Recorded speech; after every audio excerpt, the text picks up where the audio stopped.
বৃষ্টি আমার চোখের পাতা ছুঁয়ো না, আমার এত সাধে কান্নার দাগ ধুয়ো না।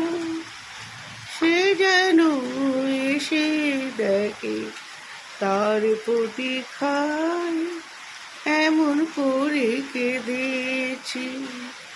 বৃষ্টি আমার চোখের পাতা ছুঁয়ো না। প্রচণ্ড বৃষ্টি পড়ছে, প্রচণ্ড। তাই এই বৃষ্টি তুলে ধরলাম তোমাদের সামনে।